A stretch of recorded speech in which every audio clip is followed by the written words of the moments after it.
Hello friends, we're back with another episode of Welcome to the Streets with Roller Goolie. This is going to be Common Grind Variations Part 2. In the last episode I went over Part 1, which was kind grinds and sweat stance. So if you want to check out other grind variations, go check out that video. We'll put the link in the description below. And this video is going to be 2 other common grind variations that I first learned. These 2 are called Soul Grind and Mizou.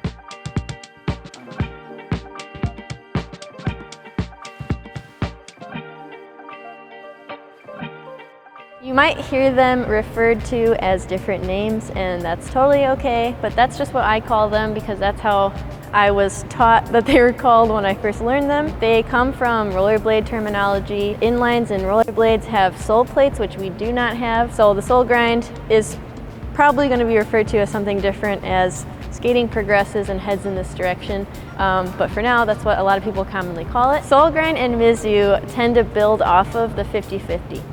So if you haven't already seen the 50-50 video, we'll also put a link to that one because that one is pretty foundational in learning these grinds.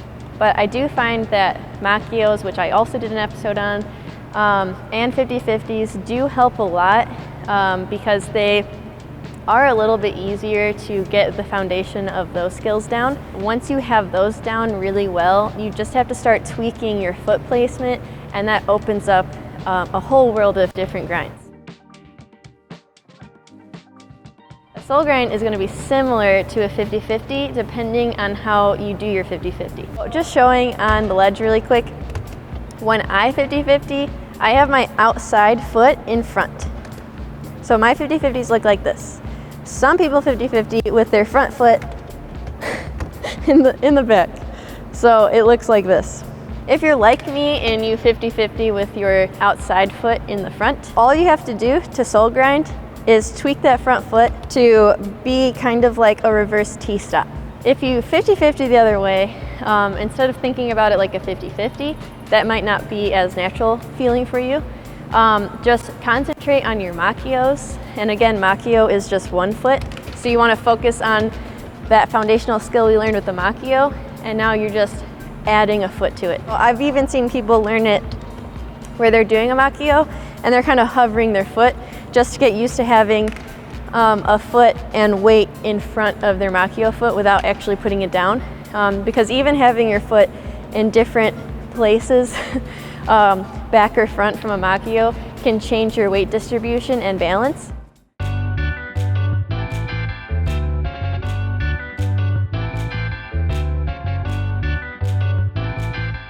Much like the other grinds that we've gone over, the best way to get these down is to just step up on the ledge and see how it feels. Or your inside foot, the one closest to the ledge, is going to be locked in parallel with the ledge in that Makio position that we've gone over. And the front foot is going to be in a reverse T formation, so a reverse T-stop.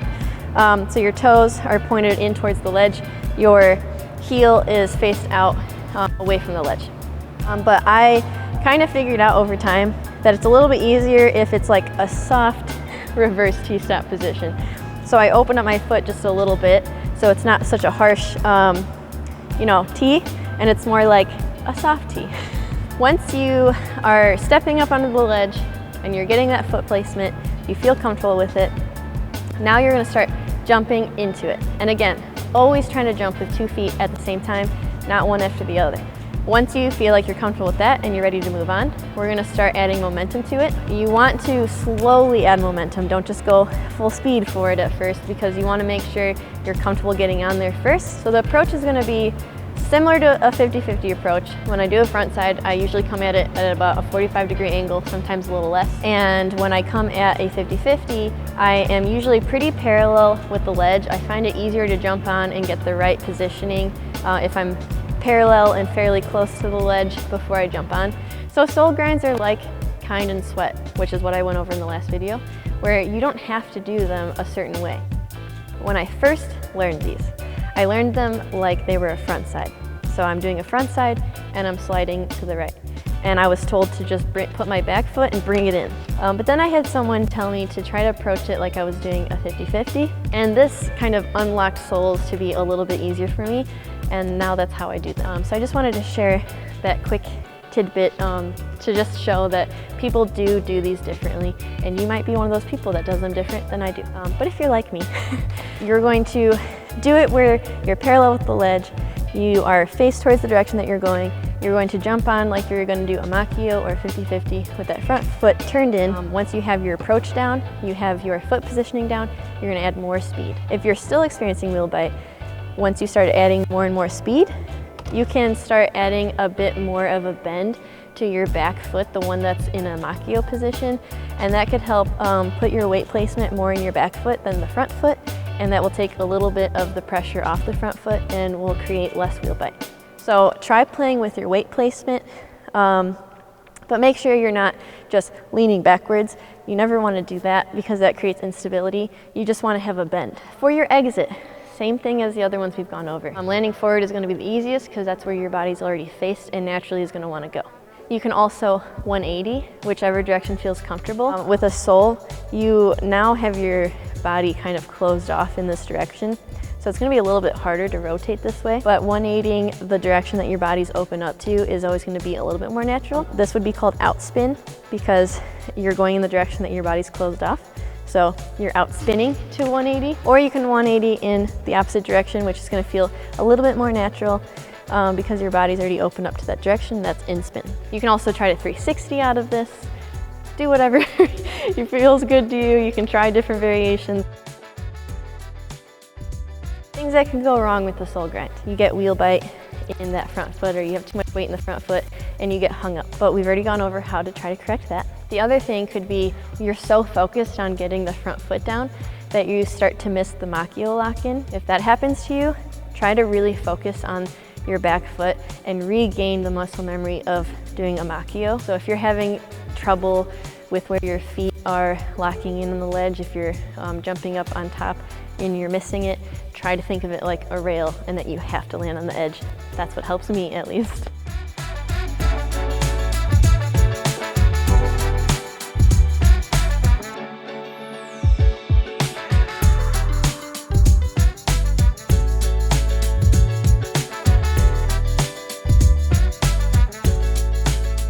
Moving on to the Mizou. I still struggle with Mizous, disclaimer. And you're gonna find a grind or a couple grinds that are gonna be like your kryptonite, is what I call Mizous for me. But it is still one of the first ones I learned, and it ebbs and flows. Sometimes they just click for me and I feel good about them, and other times I'm just like landing all over the place and I'm not locking in. A Mizou now is going to be, I don't want to say like a Soul, but like how I said you want to think about it like a 50-50 or a Makio, Mizou is going to be about the same. Like I said, I 50-50 with my outside foot in front. But if you 50-50 with your outside foot in the back, Mizou is most likely going to come pretty easy to you because all you have to do is open up that back foot to have the toes pointed away from the ledge. So your foot placement is going to be like this. Your front foot is in that Makio position. Your back foot is opened up so your heel is towards the ledge and your toes are pointed away from the ledge. Having a foot in the back is going to change your weight distribution and your balance. So instead of, with the Makio, you can kind of just have your foot chilling or bring it up and grab it. Now you have weight in the back. So instead of just being all in your Makio, you kind of want to center yourself out and put your balance in between both of your feet and your legs because you do want to have some weight back there. A majority of your weight is going to be on your Makio foot, but you want to have some back there so that you create a bit more stability in your stance. I still like to approach Mizous like it's a Soul or a 50-50 or a Makio where I am parallel with the ledge, but your body is going to be opened up a little bit more from having that foot in the back. So if you feel like your body's naturally opening and your shoulders are turned a little bit, that's okay. But I still try to not have them too opened up and out like this. I still try to have them turned a little bit towards the front so I can try to keep my momentum going in that direction alongside the ledge. I think the most key point is to really focus on that Makio foot. And you can do the same thing as I talked about with the Soul, where you can even hover your foot instead of actually locking it down if you want to. If it feels comfortable to just do a Makio and have a foot in the back to get used to it being placed in the back before you actually lock it down, you can certainly try that first. Then you want to start locking it down and bringing in some weight. The more bend you have in your front leg, the more stability it's going to create in the grind. I have a friend, Bambi, who does her Mizous really like stretched out and bendy, and even this leg sometimes is like really bent out and steezed out. So you can play around with that and find what creates the most stability and comfortability in the grind. But you want to get comfortable with this the same way with the other grinds. Step up into it as many times as you need to. Jump up into it as many times as you need to.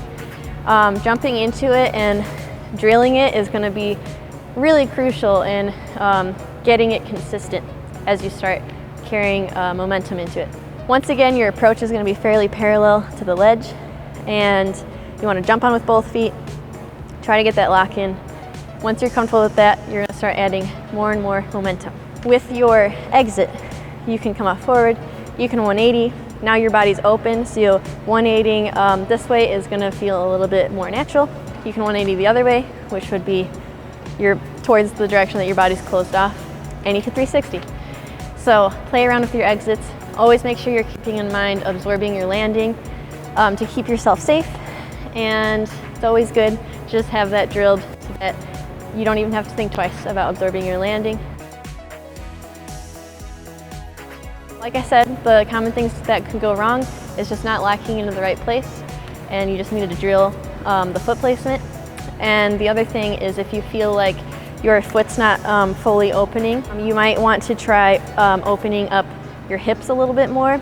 You don't want to necessarily open up your whole body, but opening up your hips a little bit could help turn that foot into the right placement. Or if you feel like you're tipping too far forward and you're clipping your toe stop, you definitely want to make sure you start bending and putting a little bit more weight into that back foot and not putting so much onto the front. Those are typically the most common issues with the Mizou or mistakes, but there's always ways to tweak things and make it right for your body and the way that you grind.